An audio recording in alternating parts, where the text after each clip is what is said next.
مرتضیٰ صاحب, to begin with you please, کس طرح سے آپ دیکھ رہے ہیں یہ سو مچ از ہیپننگ, اسلام آباد پاکستان ٹرانسفارم ہو گیا, اور آئی ایم شیور کہ پریزیڈنٹ آف پاکستان صدر زرداری ہمیشہ ان کا کچھ نہ کچھ رول ہوا ہے, you know sometimes it's behind the scenes, کبھی بہت ایکسپلسٹ بھی, کچھ اس بارے میں بتائیے ہمیں.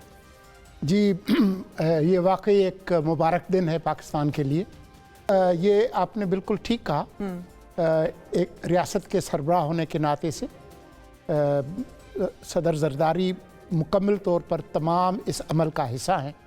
آپ کے علم میں ہوگا کہ چند دن پہلے ایک بہت بڑا ایک اجلاس ہوا تھا ایوان صدر میں, جس کی صدارت صدر زرداری نے کی تھی, اور وزیر اعظم بھی موجود تھے, بلاول بھی تھے, فیلڈ مارشل بھی تھے, اور اس کے علاوہ بھی آپ نے دیکھا کہ وفاقی کابینہ کا ایک خصوصی اجلاس ہوا تھا جس میں بلاول بھٹو زرداری کو کابینہ کا رکن نہ ہونے کے باوجود ایک خصوصی دعوت پر ان کو بلایا گیا تھا. تو صدر زرداری مسلسل تمام اسٹیک ہولڈرز کے ساتھ اس پورے عمل میں ملک کے اندر بھی ملک سے باہر بھی شریک ہیں. وہ جہاں جہاں ان کا ایک رول بنتا ہے وہ خاموشی سے وہ اپنا کردار ادا کرتے ہیں. لیکن جیسے آپ کو خوشی ہے اور ہر پاکستانی آج خوش ہے, چاہے وہ ملک کے اندر ہے یا باہر ہے, تو صدر آصف زرداری بھی اس خوشی کو اور مبارک کو شیئر کرتے ہیں. اچھا مرتضیٰ صاحب, ایک یہ بھی فرمائیں پلیز کہ امید کتنی رکھی جائے, کیونکہ اتنے پولرائزڈ ماحول میں یہ سب شروع ہوا ہے, اور فریقین ایسے حالات تھے کہ گویا جیسے عام زبان میں عام فہم ہم کہتے ہیں کہ ایک دوسرے کی صورت تک نہ گویا دیکھنا چاہتے ہوں, اور دس از ناٹ این ایگزیجریشن. تو پھر اس کے بعد امیدیں کتنی روشن ہیں؟ ایک تو نمبر ون یہ کہ گوئنگ بائی یو نو جو سگنلز آ رہے ہیں, جو وفود آئے ہیں, اور دوسرا آپ نے بھی جس میٹنگ کا تذکرہ کیا کہ خصوصی انویٹیشن پہ بلاول بھٹو صاحب بھی ان ملاقاتوں میں موجود تھے, کچھ اگر if you can tell us a bit more about it, کیا ان کا معاملہ تعلق بھی خارجی امور اور اس تمام ڈیولپمنٹ سے کچھ تھا؟ دیکھیں, اردو میں کہتے ہیں امید پر دنیا قائم ہے, اور اس سے زیادہ امید افزا بات اور کیا ہوگی کہ جیسا آپ نے کہا کہ وہ لوگ جو ایک دوسرے کی شکل دیکھنا نہ چاہتے ہوں اور کبھی ساتھ نہ بیٹھے ہوں, وہ آج پہلی بار آمنے سامنے بیٹھے ہیں.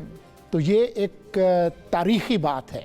1979 کے بعد امریکی اور ایرانی آمنے سامنے نہیں بیٹھے, اور آج اگر وہ بیٹھے ہیں تو وہ اسلام آباد کے شہر میں بیٹھے ہیں, پاکستان میں بیٹھے ہیں. یہ اپنے طور پر ایک تاریخ رقم ہوئی ہے. دیکھیں, جہاں تک امن کی بات ہے, امن ایک کوئی واقعہ نہیں ہے بلکہ ایک عمل کا نام ہے. Peace is a process, it's not an event. اور اس کے لیے آپ کو بہت خاموشی کے ساتھ, انکساری کے ساتھ, بڑھ کے مارے بغیر, جھپیاں ڈالے بغیر آپ کو ایک بہت محنت کے ساتھ ایک کام کرنا پڑتا ہے. اور مجھے خوشی ہے اس بات کی کہ پاکستان نے, پاکستان کے تمام اداروں نے, پاکستان کی قیادت نے یہ فریضہ بہت اچھی طریقے سے سر انجام دیا. اچھا, آپ نے وہ جو جھپیوں کی بھی بات کی, وہ شاید پڑوسی وزیر اعظم کا آپ نے وہ تذکرہ کیا, لیکن اس پہ آپ سے تھوڑا مزید بھی جانیں گے چونکہ وہ ایک علیحدہ بہرحال ایک ٹاپک ہے. Michael, I hope you can hear us this time around. Very warm hello from myself and Murtaza Solanki as well, since he's greeted you already. How significant do you think these Islamabad talks are, or do you think there could be a plausible long-term solution? You know, of course, we have our apprehensions intact that would it just be a pause in the conflict that we are facing? Oh, these talks are crucial. I mean, this war threatens to become one of the most dangerous and expansive conflicts that the world has seen for quite some time. So absolutely, the stakes are very high. And this is why, not surprisingly, the world's attention has turned to Pakistan. And we've got journalists from all over the world that are converging on Islamabad. It's really quite remarkable. But yes, it's going to be very difficult to get to a deal because the two sides are, of course, very hostile to each other. They have very different positions, and to this point, they've been unwilling to compromise.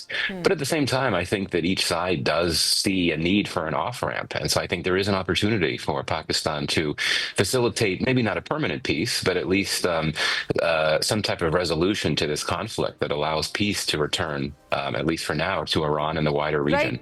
Bilkul, very fair, Michael. Of course, Pakistan has indeed a great opportunity in the entire matter, and the stakes are, of course, very high for everyone.